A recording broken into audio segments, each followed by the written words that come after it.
¿cuál es el fundamento bioquímico de la cadena respiratoria?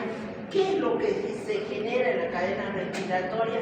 En la cadena respiratoria se generan oxidaciones y reducciones químicas y biológicas. ¿Qué quiere decir eso? Pérdida de electrones, pérdida y ganancia de electrones y pérdida y ganancia de protones. ¿Cuál es la reacción final de la cadena respiratoria? Es el oxígeno que se une con el protón más electrones que me genera agua. ¿Quién alimenta la cadena respiratoria?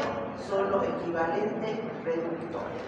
Muy bien, todo eso es lo que vimos toda la clase anterior, cómo eran los complejos, cómo se unían. Ahora vamos a ver la fosforilación oxidativa. Se dice que la fosforilación oxidativa se refiere a la síntesis química de moléculas de ATP conectados a la cadena respiratoria o transporte electrónico, donde el sustrato de la fosforilación oxidativa viene a ser el ADP con el fósforo que se une y me forma ATP. ¿Quién es lo que impulsa la fosforilación oxidativa? Lo impulsa la cadena respiratoria. ¿Dónde se encuentra la fosforilación oxidativa? En las mitocondrias. ¿En qué parte? En las espículas de la membrana interna, conectada con la matriz mitocondrial. Entonces, todo esto se está generando en la mitocondria, que no nos vamos a olvidar. La cadena respiratoria me dice que es una reacción exergónica. ¿Qué quiere decir exergónica? Liberadora de energía. Exergónico es liberadora de energía. Es una reacción exergónica que me libera la energía necesaria para que se sintetice el ATP. ¿Qué es lo que nosotros entonces aquí la pregunta está? A ver, para que entendamos o nos ubiquemos en el contexto. ¿Se acuerdan que yo les decía que lo que alimentaba la cadena respiratoria eran los equivalentes reductores? ¿Qué son los equivalentes reductores? NAD hidrogenado con FAD hidrogenado.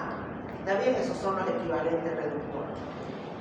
Eso NAD hidrogenado, FAD hidrogenado es energía. Nos guste o no nos guste, es energía. Es como yo les decía, es como un cheque. Así tan parecido como cuando nosotros necesitamos dinero y nos dan un cheque. El cheque es dinero. Claro que lo podemos ir a comprar con eso en varios lugares. Entonces, ¿qué tenemos que hacer? Ir a cambiarlo, eso, traducirlo en dinero. Entonces, ¿quién era el lugar? Era la cadena respiratoria. ¿Qué hacía la cadena respiratoria? A través de sus complejos. ¿Qué vendrían a ser los complejos? Los cajeros, que finalmente me traducen ese NAD, ese FAD en ATP. Ahora, el hecho está, ¿cómo lo hace? Es como cuando usted le entrega un cheque al cajero. ¿Qué hace el cajero para entregarle el dinero? Se lo entrega libremente, agarra el cheque, lo guarda y le, a ver, dice, esto es equivalente a $1000, y le saca y le da, no.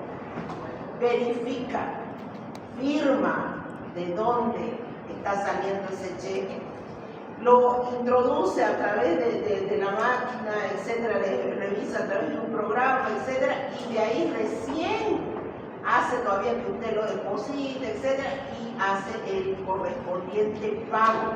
Hay un proceso. Y es más, ustedes saben que si pongámosle el cheque de una empresa y el gerente estaba de mal humor y lo firmó mal y la firma no coincide, se lo rebotan el cheque.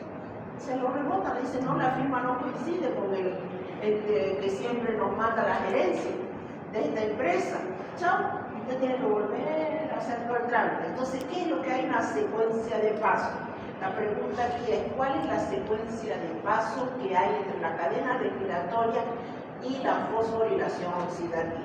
Esa pregunta se la hicieron durante años cuando se hizo el estudio. Surgieron 3 hipótesis: la química, la conformacional y la quimiosmótica. ¿Qué me decía la química? La química me dice, hay un compuesto, era la hipótesis de esos investigadores, para que en la cadena respiratoria se genere algo que ha asociado a la fosforilación oxidativa, es que hay un compuesto químico que hace posible el acoplamiento entre ambas, cadena respiratoria y fosforilación. La idea estaba muy buena, la hipótesis estaba muy buena. El hecho es que cuando los investigadores se vieron ante la pregunta, ¿quién es ese compuesto químico? ¿Es un hidrato de carbono? ¿Es una proteína? ¿Es un lípido? ¿Cómo se llama el compuesto químico que dicen ustedes que existe y me acopla la cadena respiratoria con la fosforilación oxidativa? No supieron dar respuesta. Se murió la hipótesis. Surgió otro grupo de investigadores y dijeron, es que el compuesto químico, lo que ellos no supieron darle respuesta, es una proteína. Una proteína que tiene la capacidad de cambiar, de moverse conformacionalmente, cambiar su estructura, y eso me genera el acoplamiento entre cadena respiratoria y fosforilación oxidativa. Todo venía bien, hasta que la química orgánica dijo, una proteína cambia su estructura y pierde su funcionalidad. Entonces, no, seguro que no es una proteína, está mal. Esta hipótesis está mal, se vino abajo. Entonces surgió la que ahora, la última hipótesis, la hipótesis quimiosmótica, que si bien tiene mucho vacío físico-químico, porque por ahí algunos de ustedes el día de mañana se va a hacer una especialidad y se encuentra con alguien que está haciendo un doctorado en este tipo de estudios de la teoría quimiosmótica y le dice, yo estoy refutando esta teoría, porque esta teoría no está del todo aceptada. ¿Qué hay que ver aquí? Hay mucho lenguaje físico-químico.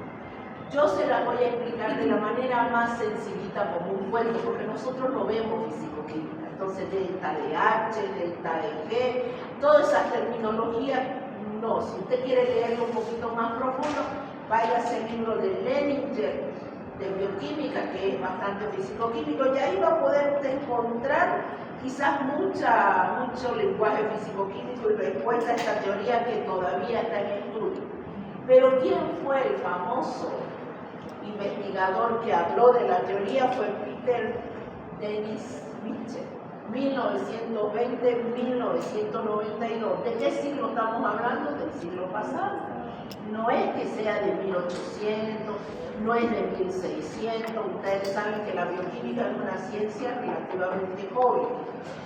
¿Qué hizo Peter Mitchell? Peter Mitchell habló de la fosforilación oxidativa y le valió el premio Nobel en 1978 diciendo que existe un intercambio de energía biológica mediante una teoría que la llamó teoría quimiosmótica. Ahora viene la pregunta, ¿en qué consiste esa teoría quimiosmótica? Yo se las explico aquí en este esquema. Muy bien. La teoría quimiosmótica dice lo siguiente. Esta es la cadena, la membrana interna de la mitocondria. La membrana interna de la mitocondria. El espacio entre membrana y la matriz mitocondrial. Los complejos se encuentran en la membrana interna. Complejo 1, 2, 3, 4 y los elementos libres, coenzima Q y citocromo C.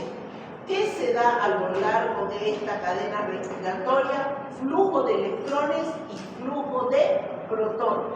¿Por qué hay flujo de electrones y flujo de protones a lo largo de esa cadena respiratoria? ¿Por qué existe eso? Esos flujos de electrones y flujos de protones se da a lo largo de la cadena respiratoria porque hay oxidaciones y reducciones químicas y biológicas. Oxidaciones y reducciones químicas y biológicas. Entonces salen los protones y saltan los electrones.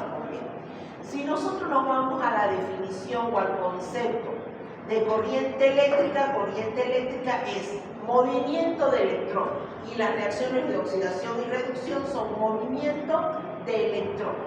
Hasta ahí estamos yendo bien. ¿En qué se mide la corriente eléctrica? En voltaje, voltio. A nadie se le va a ocurrir meter los deditos en el enchufe ninguno de los enchufes, porque ¿qué es lo que va a provocar? Obviamente que a usted le va a pasar la corriente y lo puede llegar a tirar lejos dependiendo del voltaje en el cual está asociado, la cantidad de corriente que le llegue. Bueno, muy bien, eso es lo que ocurre. Aquí van saltando protones y van saltando electrones.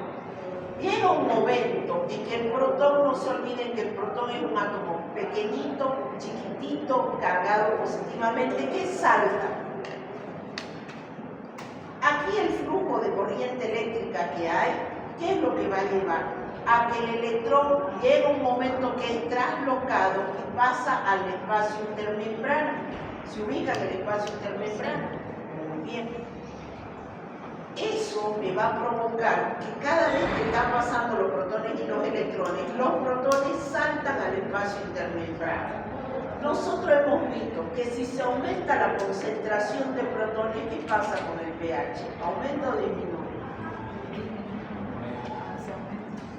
Aumenta la concentración de protones. Acá empiezan a saltar los protones debido a la corriente eléctrica que genera la cadena respiratoria. Aquí se acumulan los protones. ¿Qué pasaría con el pH? Disminuye. Se hace ácido. Y si se hace ácido, ¿qué le creen que le pasaría a la mitocondria? Se desintegra. La mitocondria se deshace porque empieza a tornarse ácido. Ya, la mitocondria se deshace. Si se deshace la mitocondria, resulta que el citosol está en la mitocondria nadando en el citosol. Se deshace el citosol. Por último, ¿qué tenemos? Muerte celular. ¿Eso va a esperar que ocurra? No. Entonces el protón trata de restablecerse, habla que hay una diferencia de potencial electroquímico. ¿Por qué hablan diferencia de potencial electroquímico? Porque el protón está cargado positivamente, porque no se olviden que se mantiene un equilibrio de electroneutralidad, siempre hemos visto entre lo que está afuera y lo que está adentro, igual de carga positiva y negativa. Pero cuando yo empiezo a cargar de un lado positivamente, empieza a generarse un potencial electroquímico, un desequilibrio. Estos protones tienen que retornar.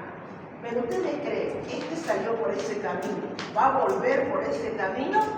No. Es como que si esta pared tuviera corriente eléctrica y yo la toco, voy a volver, si me expulsa, voy a volver a tratar de tocar la corriente eléctrica. No la voy a volver a tocar. Entonces los protones buscan un camino para retornar y otra vez volver a restablecer el pH y volver a restablecer el potencial electroquímico. Entonces vienen y se encuentran con un canal. Ahí está el canal. Se encuentran con un canal que es una proteína y vuelven otra vez para restablecer el potencial electroquímico. Hasta ahí todo va bien. Muy bien, dicen potencia otra vez. Pero ¿qué pasa? Este protón viene cargado, excitado químicamente, así se llama en la jerga química. El protón está cargado, excitado químicamente. Viene con mucha energía, ha sido expulsado con corriente eléctrica de la membrana interna al espacio intermembrana y resulta que al entrar por este canal activa.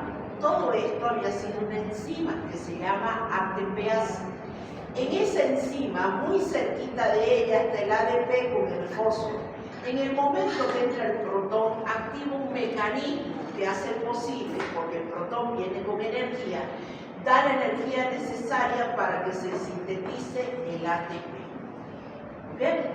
El hecho era, este paso de aquí, todo este paso de acá tiene mucha controversia, porque usted me puede decir, ¿y cómo el protón sabe que tiene que entrar por aquí? ¿Y por qué no lo hace por este espacio, por ejemplo? ¿Por qué no retorna por esto? Bueno, una de las respuestas que da Mitchell, y dice que a lo largo de todo ese camino lo que hay es corriente eléctrica. Y así como cuando usted va a una casa a visitar y se encuentra con un murallón, y no ve arriba que dice prohibido, cerca, electrificada, y usted va y pone la mano porque se está agarrando, y cuando siente la vibración o lo bota lejos, de seguro que la va a pensar 2 veces en volver a colocar la mano. ¿Qué es lo que hace? Buscar una puerta. Y si ahí en la puerta dice toque timbre, usted dice, ahora sí puedo tocar el timbre, toco timbre y puedo entrar, y le abren la puerta. En este caso el protón ve un canal y pasa y puede activarse. Ahora la pregunta estaba, ahí está el mismo ejemplo, ¿cómo puede ser? El ATP es una molécula altamente energética, como tan parecido que usted, su chequecito, usted lo veía y era de $100 y de repente se ha traducido en $1000. Usted dice, ¿qué pasó? Es alta. Yo iba por una pequeña cantidad y resulta que he multiplicado. Entonces, ¿cómo lo explica Mitchell? Mitchell, de la manera más sencillita, le dice, la enzima ATPasa está conformada por 2 tipos. Una parte que se llama F1 y otra que se llama F0 conectado con un tallo octavo. El F1 está compuesto por 9 subunidades. Esas subunidades, que son, vienen a ser estas 3 alfa, 3 beta, un gamma, un épsilon, fíjense, esas son las subunidades. Y el talo miren cómo atraviesa por el medio y aparece acá en el centro. Ahí está el puntito ese, el alfa, el gamma. Muy bien, hagan de cuenta que es como una mandarina. Y usted le haya introducido un palito por debajo y ahí está la mandarina, así como lo colgamos.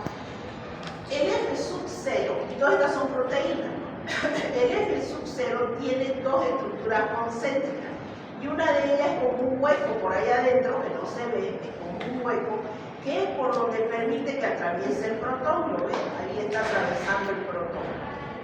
En el momento que atraviesa el protón y está cargado energéticamente, como que usted le dé cuerda a algo, empieza a rotar. El talo con todo este sistema se mueve y rota. ¿Está? Donde aquí se ve mejor. Empieza a haber una rotación. Miren ustedes, empieza a haber una rotación. Esa rotación me va a permitir generar la energía suficiente o activar el ADP con el fósforo para generar ATP. Tengo la energía suficiente para generar el ATP. Ahora, ¿cómo lo explica Mitchell? Porque así, miren ustedes, los protones atraviesan el canal, mueven el sistema, y a todo esto paralelamente yo voy a tener el ATP. Pero Mitchell me dice lo siguiente, veamos más acá.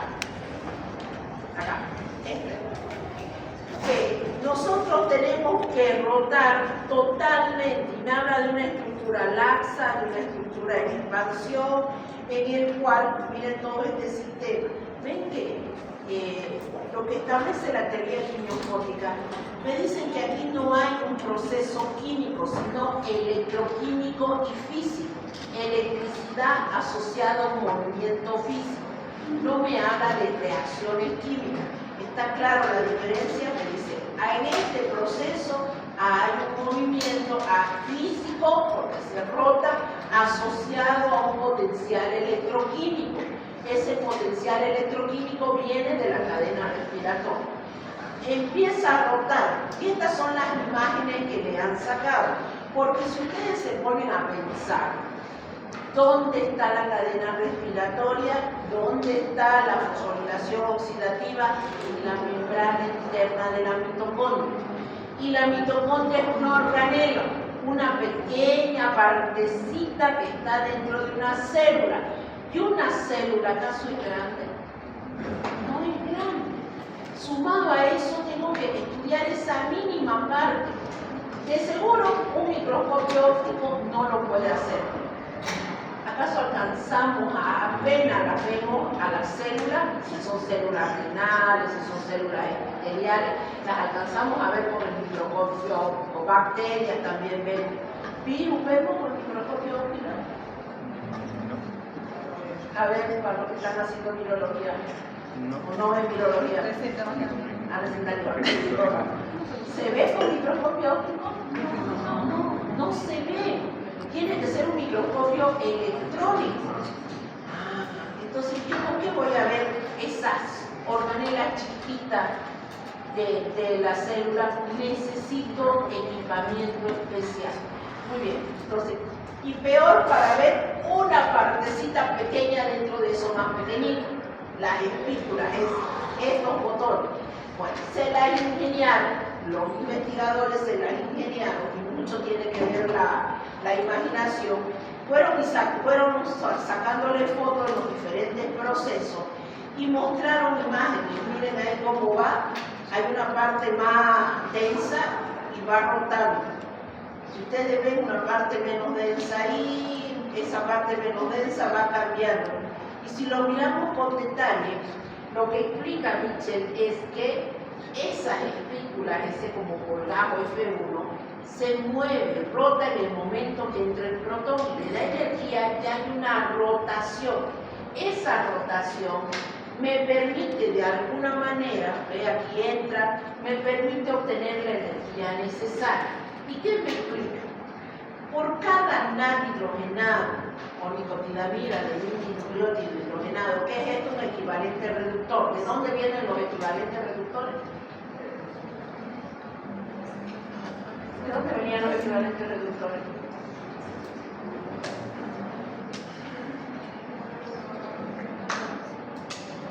Son alimentadores de la cadena respiratoria. ¿De dónde vienen? Del ciclo de Krebs. ¿De dónde vienen? De la glucólisis. ¿Quiénes son los generadores de equivalentes reductores? ¿Se acuerdan que lo vimos? Les mostré, había 3 grandes reacciones en el ciclo de Krebs que son alimentadoras o generadoras de los equivalentes reductores. Bueno, me dice que por cada NAD hidrogenado que entra a la cadena respiratoria, yo genero 2.5 a 3 moléculas de ATP por cada uno. Por cada FAD hidrogenado que entra a la cadena respiratoria, ¿cuántos ATP genero? 1.5 o 2 ATP. Me está diciendo que en las mitocondrias dice solo se puede oxidar los NAD hidrogenados, los FAD hidrogenados, cuando llega a haber suficiente sustrato como es el ADP y el fósforo, porque si no yo no sintetizo ATP. Si no tengo ADP y fósforo, ¿voy a sintetizar ATP? No. Tengo que tener en cuenta que uno de los grandes reguladores es el ATP para formarse el ADP para formarse o convertirse en ATP. ¿Cuántos protones necesito que ingresen por ese canal por cada NAD? Se habla que se tiene que bombardear alrededor de 10 protones. 10 protones ingresan por cada NAD quemado, consumido, para que se me generen 3 moléculas de ATP. ¿Se dan cuenta la gran energía que tiene que existir? 10 protones tienen que ser bombardeados para tener la energía suficiente para que se me genere 3 moléculas de ATP.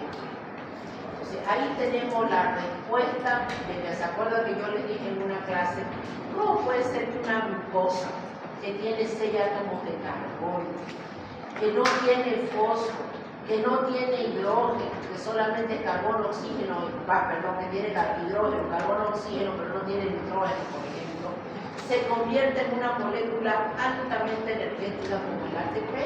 Y el ATP es un nucleótido que tiene aldopentosas, bases nitrogenadas y grupo fosfórico. ¿Cómo podía ser? La respuesta está en que se generan estos equivalentes reductores que son NAD hidrogenados, FAD hidrogenados. Todos estos caen en una cadena respiratoria que ya vimos cómo funciona. Esa cadena respiratoria se acopla a una fosforilación oxidativa y me genera moléculas altamente energéticas. O lo que decíamos, los centavos de bolivianos se convirtieron en millones. ¿Bajo qué proceso? Bajo el proceso de ADP más fósforo y la cadena respiratoria y los equivalentes reductores. Entonces, toda vez que en una vía metabólica yo vea NAD hidrogenado, ¿en qué pienso? Automáticamente pienso en ATP, porque este equivalente reductor es como un cheque, es como cuando usted ve un cheque. ¿Qué es lo que piensa cuando ve un cheque? Bien, esto es dinero. Entonces, cuando usted ve un hidrogenado, un hidrogenado, ¿qué es? Es sinónimo de energía. Y ahora, ¿cuáles son entonces los inhibidores? Los inhibidores de la fosforilación oxidativa. A ver, se habla de los inhibidores de la fosforilación oxidativa o desacoplante, otros dicen ionóforos. Son términos para un libro muy parecido y para otros diferentes o ligera diferencia. Pero ¿qué es lo que hacen estos desacoplantes? Es como que todo este curso estuviera con electricidad. Y el único lugar para poder ingresar sea esa puerta, que yo no puedo tocar las paredes porque hay electricidad, lo único que puedo tocar es la puerta. Logro ingresar a través de la puerta. Vale decir, para la cadena respiratoria de la fosforilación oxidativa, ¿qué sería el ingreso? El canal. Ese canal es el sucero por donde entran los protones. Pero ¿qué pasaría si de repente, en vez de entrar por ese canal, viene un compuesto químico, se empotra en la membrana interna y le abre un espacio? Le abre un espacio donde no hay ATPasa. ¿Se va a formar ATP? No. Es como que yo tirara la pared y le abriera una ventana más grande. Y le digo, no, pase por ahí, pase por la ventana. Lo mismo, los ionóforos o desacoplantes, ¿qué es lo que hacen? Al protón, ellas se empotran en la membrana interna, en la mitocondria, y abren un espacio. Entonces el protón ve ese espacio, lo que quiere es retornar otra vez para restablecer el potencial electroquímico y se ingresa. ¿Qué pasa con esa energía? Se disipa, se pierde, se va como calor. ¿Y se genera ATP? No se genera ATP. Eso es lo que hacen los ionóforos. ¿Cuáles son esos inhibidores? Los 2,3-dinitrofenol, la valinomicina, nigericina y la oligomicina. ¿Qué hace el 2,3-dinitrofenol? Transfiere protones desde el lado externo hasta la matriz de la mitocondria, anulando el gradiente de protones creado por la cadena respiratoria. ¿Qué hace el 2,3-dinitrofenol? Lo que les estoy explicando. Abre un canal, el protón entra, el chau. No hay ATP. ¿Qué hace la valinomicina y la nigericina? Entorpece la fosforilación oxidativa acoplado al ingreso del protón. Donde está el ingreso es como que ahí en la puerta alguien se coloque. ¿Listo? No es que abren otro camino, sino ellos se paran en la puerta e impiden que entren los protones. Y ni qué decir la oligomicina. La oligomicina es la más dañina.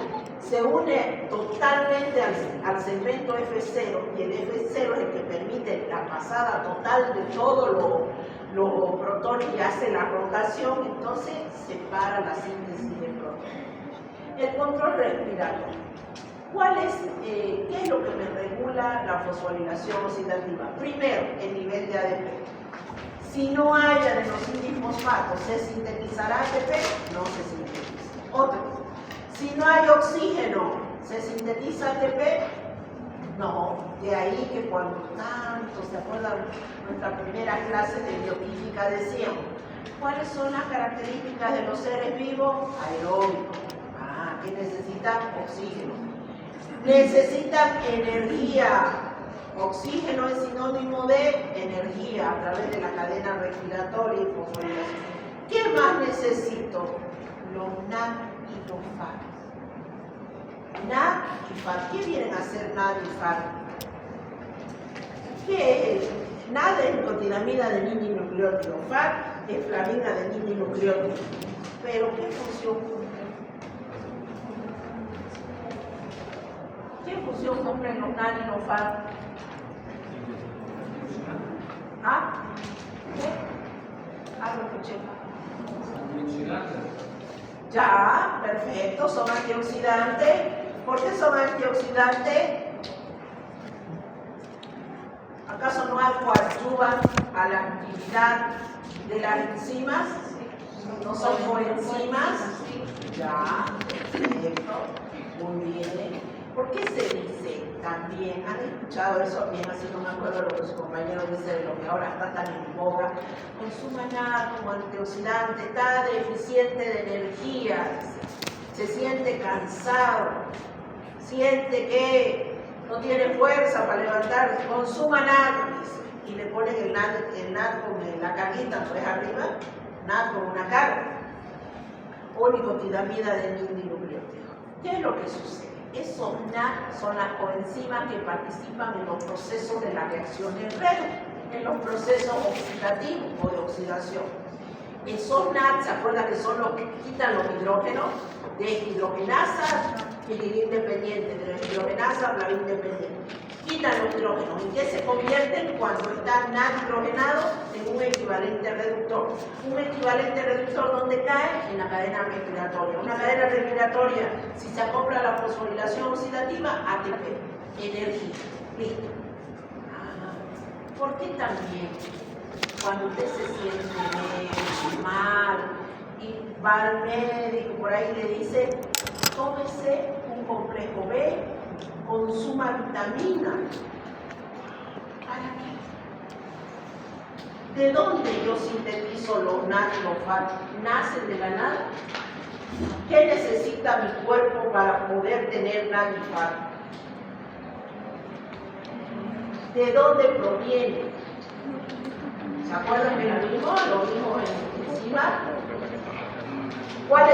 ¿Quiénes son los precursores de los NAD y los FAT? ¿Se acuerdan? Hay una tablita que les mostré. ¿De dónde proviene el NAD, el FAT, el FMN, etcétera? Provienen de las vitaminas. Las vitaminas son precursores de las coenzimas. Llámese NAD, llámese FAT, etc. De ahí que si yo no tengo las vitaminas necesarias, ¿sintetizo nada? No. Mi cuerpo no se va a intentar. ¿De dónde va a sacar mi cuerpo estos compuestos si yo no le doy sus elementos, sus insumos? Es como que usted quiera hacer una torta. Que yo le diga, estas son tortas. Para hacer esta torta, ¿qué necesito? Usted dice lo mínimo pues, que necesita es huevo, harina y aceite, pongámosle. Pero es que no lo tengo. Bueno, fíjese, usted con torta no come, porque si no tiene huevo, harina, entonces ¿cómo va a pretender tener una torta? Lo mismo, si en mi cuerpo no existe los elementos precursores, las vitaminas, yo no tengo estos compuestos. Y si yo no tengo estos compuestos, ¿voy a tener los equivalentes reductores? NAD hidrogenado, FAT hidrogenado, no lo tengo. ¿Quién alimenta la cadena respiratoria? NAD hidrogenado, FAT hidrogenado. ¿Quién genera la cadena respiratoria? ATP. De ahí el hecho que yo me siento débil. ¿Ya han visto esas personas? Y eso es bien cierto. Que no es nomás, yo voy a la farmacia y me compro una vitamina. A ver, deme, hay de esto, y le dicen, hay hasta de 1 gramo, hay de 1,5 gramos, de 2 gramos, y usted dice, no, deme el más alto. Y usted toma y siente que se marea. Peor si está débil. Porque de golpe le dio a su cuerpo esa energía necesaria. Hay que tener, por eso recomienda, y ahí entra el papel fundamental de ustedes. Dice, si usted quiere tomar vitaminas, asesórese bajo un médico, porque el médico lo va a valorar clínicamente y lo va a ver, le va a decir, muy bien, a ver usted señora, usted tiene 85 años, usted pues no se va a bajar un frasco completo de vitaminas de tal concentración, porque seguro que se va a sentir mal, es demasiada concentración para su edad, para su estado clínico en el que se encuentra. A un niño usted no puede agarrar y darle una dosis alta tampoco. Es que no es así, no funciona así nuestro cuerpo. No es que lo que está de más mejor, como decimos nosotros, no. Aquí las cosas son dosificadas y cuantificadas. Por eso es que ustedes después estudian las dosificaciones, los pediátricas, y cuánto de cómo. Si fuera nomás a que libremente le doy las cosas, más vale que sobre que falte, eso no funciona con nosotros. Ya han visto en oligoelementos. Los oligoelementos, así me hace falta yodo. Me voy a tomar un frasco de yodo. No puedo, me intoxico. Esos detalles hay que tenerlos bien en cuenta. Ahora entienden la importancia de las vitaminas. Cuando nosotros hablábamos de los nutrientes, decíamos, el cuerpo humano necesita nutrientes calóricos, hidratos de carbono, proteínas y lípidos. Usted dice, ay, ya estoy cansado. Sí, porque aportan kilocalorías. Pero las vitaminas y los minerales del agua, nos hemos pasado un mes y medio hablando de agua, la importancia del agua dentro de nuestro cuerpo.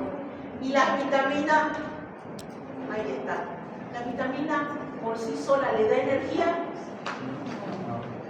¿Usted puede tomar la vitamina? ¿Le aporta calorías? No. Pero, ahí está el pero la vitamina le sintetiza los nanilofat, le da los insumos.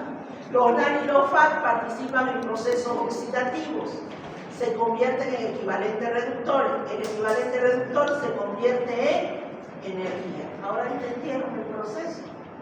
¿Está bien? ¿Está claro? Más o menos. Listo. Todo esto es lo que hemos venido hablando. Cadena respiratoria, fosforilación oxidativa, los equivalentes reductores que vienen desde procesos de la glucólisis. Pero, ahí viene el pero. ¿Cuál? Existen tres grandes fuentes generadoras de ATP. La glucólisis, el ciclo de Krebs y la fosforilación oxidativa. Cuidado porque hasta ahora hemos venido hablando de la fosforilación oxidativa y por ahí usted se enloquece y dice nuestro cuerpo solo obtiene energía de la fosforilación oxidativa. No, la glucólisis es otra de las grandes vías de síntesis de ATP, pero bajo un proceso que lo vamos a ver. Ciclo de Krebs, el ciclo de Krebs bajo la forma de GTP y equivalentes reductores o cheques. Y por último, la fosforilación oxidativa. Muy bien, entonces, ¿para qué yo necesito el ATP? Este ATP que se sintetiza gracias a la cadena respiratoria y finalmente por el transporte de electrones que se va hacia el oxígeno. ¿Dónde se da todo esto? En la mitocondria. Bueno, esto, disculpen, nunca lo borro, es lo mismo que hemos visto, para que no se olviden de la organela energética. Yo siempre digo lo siguiente, la mitocondria es nuestra CRE, el Servicio Rural de Electrificación, pero si la CRE tuviera la mínima capacidad que tiene la mitocondria de generar energía, fuera otra cosa, no le faltara, creo, ni a ningún pueblo de Santa Cruz le faltara luz. Pero lamentablemente esta organela, miren así tan chiquitita, tan poco importante como quien diría, pero un tejido que tiene una gran actividad celular va a tener la capacidad de tener una gran cantidad de organelas. Mientras más organelas o mientras más mitocondrias tenga un tejido, quiere decir que tiene mayor actividad, porque necesita más energía. Y bueno, todo esto es lo mismo. Y los inhibidores, ahí está, los tres, nitrofenol, valine-omicina, niacina, ahí lo tienen. Y con eso acabamos la fosforilación oxidativa y escapable. Pero tenemos tiempo todavía. ¿Dónde está el libro? ¿Dónde? ¿Quieren que terminemos la clase y quieren que nos vamos a mejorar?